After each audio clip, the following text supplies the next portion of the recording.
Hello everyone, my name is Vibhor Bharadwaj. I'm chartered accountant practicing in income tax since 10 years. I'm a 2014 pass out. तो चलिए आज अपना subject समझते हैं. I hope you people are very well aware about it. Taxation घर में तो पापा वगैरह ने दिया ही होगा. पेमेंट टैक्सेशन कभी आप लोगों ने सुना हो, कभी शायद अराउंड 15 years ago मार्च में आपके पेरेंट्स वगैरह कहते थे who are working in job और इन सर्विस. तो अपने घर में आपने सुना होगा कि गवर्नमेंट अगर गवर्नमेंट जॉब में है, प्राइवेट सेक्टर में जिसमें भी है, कि एम्प्लॉयर ने टैक्स काट लिया, सैलरी कमाई है. That is also a part कि इनका वो इनकम टैक्स ही कटता था, ना कि जीएसटी. अभी बताऊंगा दोनों चीजें, पर पहले हमारा जरूरी है कि हम ये समझें कि हमें करना क्या है. तो उससे पहले हम समझते हैं हमारा पेपर 7.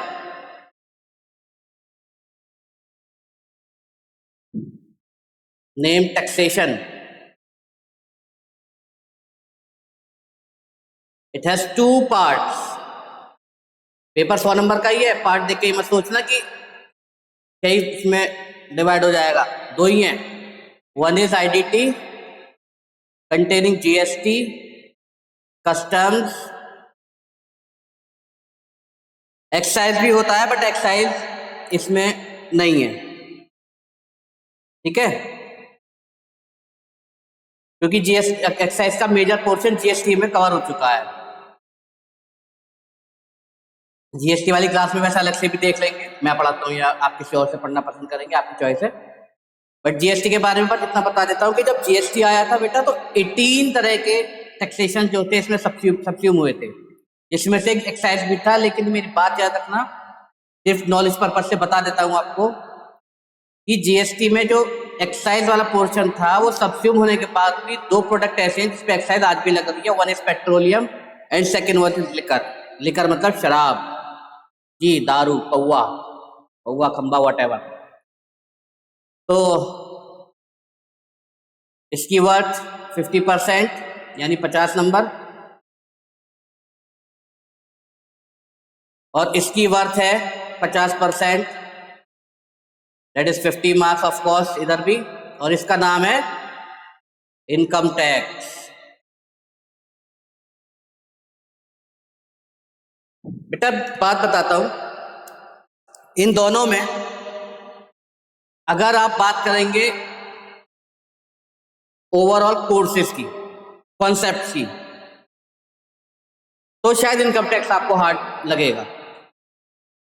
लेकिन अगर आप बात करेंगे रूल्स की, इसकी एप्लीकेशंस की, उसकी डाइवर्सिफिकेशन की, तो you will find that GST is more complicated. Indirect taxation ज्यादा कॉम्प्लिकेटेड है उस केस में. वह पढ़ने के बाद तो दोनों ही इजी हैं, और पढ़ के इजी कर ही लेंगे हम इसको. अब देखते हैं हमारा पेपर बेटा इतना बढ़िया आता है ना. 30%. पहले मैं इनकम टैक्स शुरू करता हूँ. हाँ ये बता दूं, पहले हम इसे पढ़ेंगे. तो इसे पढ़ेंगे तो हम फिलहाल इसकी बात करेंगे. वैसे पेपर पैटर्न इधर से भी इतना ही है, इनडायरेक्ट टैक्सेस से भी सेम ही है. तो 30% आता है एमसीक्यू और 70% आता है subjective. That will contain numerical also. Right. अब देखिए होता क्या है. एमसीक्यू पता तो आप लोगों को होगा ही सबको. एमसीक्यू क्या होता है? Multiple choice question, ABCD, 4 options, which of the following is correct. 4 में से एक सही है, उसके बाद चारों में से एक पे भी टिक्का लगाना होता है. हमारी शीट टाइम काइंड ऑफ. तो एमसीक्यू में 4 में से एक आपका सही है. 2 नंबर का आता है, 1 नंबर का भी हो सकता है. फिक्स नहीं है कि 2 नंबर का ही आएगा. इंस्टीट्यूट 1 का भी कर सकती है. तो इसमें 30% मतलब 30% ऑफ 15 का 15 बैठता है. बट क्योंकि इंस्टीट्यूट 2 नंबर का क्वेश्चन पूछा है, तो जनरली बिकम 14 और 16 और 12 और 18. वैसे 14 16 सबसे ज्यादा चल रहा है, लेकिन कर सकता है 16 18 भी, क्योंकि ओवरऑल 30% यानी कि टैक्सेशन का 30% of the exam will be MCQ. हो सकता है जीएसटी ही पूछ ले 24 नंबर में, 6 नंबर में ही पूछे इनकम टैक्स को। However it is very impractical. So 30% MCQ, 70% subjective, जिसमें कि हमारे फुल फ्लैश क्वेश्चंस आते हैं। ठीक, अब बात करते हैं विच इज मोर स्कोरिंग। बताइए।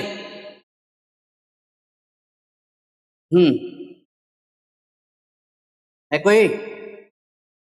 नहीं नहीं, DTIDT नहीं, सिर्फ एमसीक्यू। और 30% of MCQ is more scoring और 70% न्यूमेरिकल इज मोर स्कोरिंग।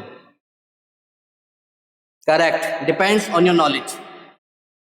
अगर आपको एमसीक्यू बिल्कुल श्योर आते हैं तो इसमें 100 आउट ऑफ 100 मार्क्स मिलेंगे। 100% of the marks you will secure in 30% MCQ portion of your exam. 30% जो एमसीक्यू का आपका हिस्सा है पेपर का, उसमें आपको पूरे मार्क्स मिलेंगे। यानी कि अगर आपने कर दिया तो 30 मार्क्स आपके बिल्कुल पक्के। अब ये 30% जब पूरे पक्के हैं तो 70 में से आप आराम से 30 भी ले आए तो आप एग्जामिशन क्लेम कर जाते हैं। वैसे इसका टैक्सेशन के पेपर की सबसे खास बात यह है कि 70 में से आराम से 40 से 50 आराम से आ जाता है। तो अगर ये बिल्कुल सही है और यहाँ 40 भी स्कोर कर लेते हैं तो 70 मार्क्स आपके बनते हैं। और एक बार इतने मार्क्स बन गए तो it will help you to set off rest of the exams deficiency. अगर बाकी किसी में 50 से कम है तो उसको सेट ऑफ करने के लिए ये उसको भी सेट ऑफ करे। 40 तो चाहिए, 40 से ऊपर, 50 से कम है तो ये 20 नंबर का तो सेट ऑफ भी रेडी कर देता है आपका, अगर आप इसको ठीक से प्रिपेयर करते हैं। चलिए, तो इट्स क्लियर कि MCQ is more scoring, yet there is a very good point to understand. बात समझना बेटा, ये भी मैं बात नहीं कर रहा पढ़ाई की, ये बस बात कर रहा हूं मैं पेपर अटेम्प्ट करने के लिए हमारी स्ट्रेटेजी। ये भी मैं कहूंगा कि ये मैं शायद स्ट्रेटेजी भी डिस्कस कर रहा हूं। 70% जो हमारा सब्जेक्टिव है। अब बात समझना, अगर आपको क्वेश्चन में 80% ही क्वेश्चन आता है कोई, ठीक,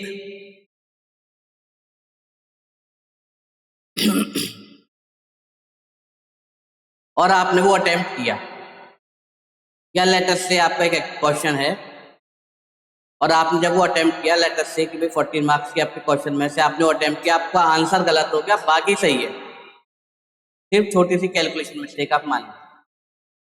कैलकुलेशन मिस्टेक की वजह से आंसर आना था 80, आपका आया 79। तो इस 1 रुपए के डिफरेंस की वजह से आपको 14 में से कम 12 नंबर या 10 नंबर मिल जाएंगे, पूरे नहीं कटेंगे। लेकिन वही एमसीक्यू में क्या होगा, आपने पूरी कैलकुलेशन करी, रफ में सब सही है, आंसर 80 की जगह 79 हो गया, टिक करना था 80, कर दिया 79, गड़बड़, पूरे 2 मार्क्स गायब। तो अगर आप बात करें स्कोरिंग की, परसेंटेज वाइज स्कोरिंग तो एमसीक्यू ज्यादा बनेगा, नो डाउट, अगर वो सही है तो। लेकिन वो रिस्की भी फिर ज्यादा है। रिस्क फैक्टर पढ़ेंगे आप लोग आपके फाइनल्स में, रिस्क असेसमेंट, तो इसमें रिस्क ज्यादा है सही और गलत होने का। 70% वाले में, 70% पोर्शन में कम है, राइट। चलिए, अब मैं एक बात बताता हूं आपको, ये ऐसा नहीं है मैं आपको गलत चीज बता रहा हूं, सभी बच्चे करते हैं बेटा, हमने भी किया था। आप अपना 70% पेपर में बिल्कुल ये किसी से उम्मीद मत रखिए मैं अड़ोस पड़ोस में से पूछ लूंगा, क्योंकि पूछ के भी कोई फायदा नहीं होगा अगर आपको बिल्कुल नहीं आता तो बेहतर है कि अगर आपको टाइम सेव करना है, इसको जितना आता है उतना करें, और 30% जो आपका पोर्शन है उसको अगर आप बाई एनी चांस आपको मान लीजिए 1-2 क्वेश्चन नहीं आते हैं, आपने इधर उधर से 2-3 जनों से पूछा, कंफर्म करा, एक ने बताया आंसर सी, दूसरे ने बोला आंसर सी, तीसरे ने बोला आंसर डी, आप कंफ्यूज हो गए, आप उसको टिक मत करो चाहे और कंफर्म कर लो। चौथे ने भी बोला आंसर सी, पांचवें ने भी बोला आंसर सी, आपने कहा ठीक है फिर सी में लगा देता हूँ, आंसर इज सी। तो ये 2 नंबर आपके पक्के। लेकिन वही अगर आप 70% में थे, किसी 14 मार्क्स के उसमें से चलिए 7 मार्क्स के क्वेश्चन के लिए आप बैठे हुए, टाइम भी जाएगा, पता भी नहीं चलेगा। मैं चीटिंग प्रमोट नहीं कर रहा हूं, बट करते हैं, तो इसलिए अगर ये भी कोशिश करनी है। अब एक बात और समझना बेटा, मैं फिर कह रहा हूं मैं चीटिंग प्रमोट नहीं कर रहा हूं। जो हमारा एग्जाम होता है दैट इज 180 मिनट्स, ये बेटा जब आप फाइनल में होगे तो it will be set to 195 to 210 minutes. ये इस हिसाब से सेट किया जाता है पेपर कि इतने मिनट में करेगा एक एवरेज बच्चा। वहीं इसका इंटर का पेपर बिल्कुल 180 मिनट्स पे सेट होता है। इसीलिए होता क्या है कि 80 मार्क्स का या 90 मार्क्स का बच्चे टारगेट लेके चलते हैं, क्योंकि सब तो आपकी तरह होशियार नहीं है, कुछ एवरेज भी है मेरी तरह। ठीक है, अब आपको करना क्या है कि आपको जब आप पेपर में बैठेंगे तो आपको अपनी स्ट्रेटेजी, टाइम मैनेजमेंट इतना अच्छा से सेट करना पड़ेगा कि इस 180 मिनट्स में से आप ये समझ लो कि आपके पास मैक्सिमम, देखो मैं तो 150 मान के चलता था, आप 160 मान लो, 170 मान लो, कोई दिक्कत नहीं है, क्योंकि हमारे टाइम पे तो सारा कुछ सब्जेक्टिव था जब हमने पास किया था। अब ऑब्जेक्टिव भी आता है तो आप 160 170 भी कर सकते हो कि लास्ट के 10 मिनट्स आपके रिवीजन के भी हो गए और आपका कोई 2 या 3 क्वेश्चन एमसीक्यू के बच रहे हैं इस पे आपको डाउट हो रहा है कि चलो मैं कंफर्म कर लेता हूँ, तो वो आप इस 10 मिनट्स में यूटिलाइज कर सकते हैं। मैं दोबारा बोल रहा हूँ, मैं चीटिंग प्रमोट नहीं कर रहा हूँ, मैं बस टाइम मैनेजमेंट बता रहा हूँ और उसका यूटिलाइजेशन। हाँ, कह सकते हो आप कि अच्छे शब्दों में मैं चीटिंग को दूसरे शब्दों में कह रहा हूँ। जैसे हर्षद मेहता जी कहते थे कमीशन को बैंक ब्रोकरेज, फिर बाद में बन गया बैंकरेज। देखिए ना क्या नाम था उसका, 92 स्कैम 92। वो बड़ा पार्ट नहीं है, अदरवाइज उसको भी मैं आपको समझाता। बहुत बढ़िया दिमाग लगाया था, आज भी लगा रहे हैं लोग, लेकिन अब 2 नंबर नहीं है कम से कम। उनका भी नहीं था, ऐसा नहीं है उनका है। खैर, हमें अपने टॉपिक से नहीं हटना चाहिए। तो बेटा ये तो हमारा रह गया पूरा स्टेटस हमारे इनकम टैक्स का। अब बात आती है कि हमें इसमें करना क्या है। अंदर चलेंगे बाद में, इसमें DT IDT GST जिससे पढ़ेंगे आपको वो समझाएंगे।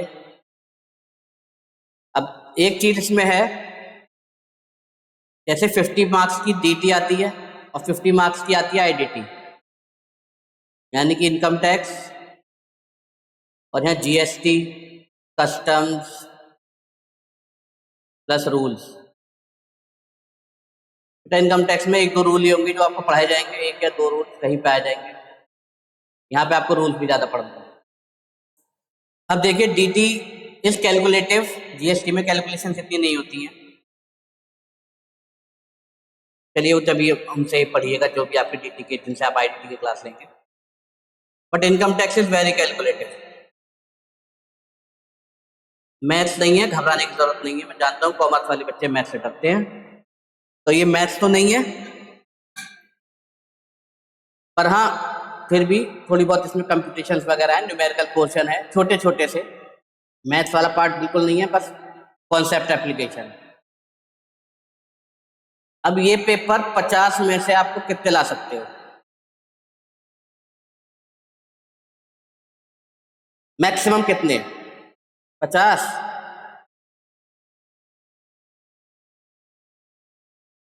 नहीं, और बताइए।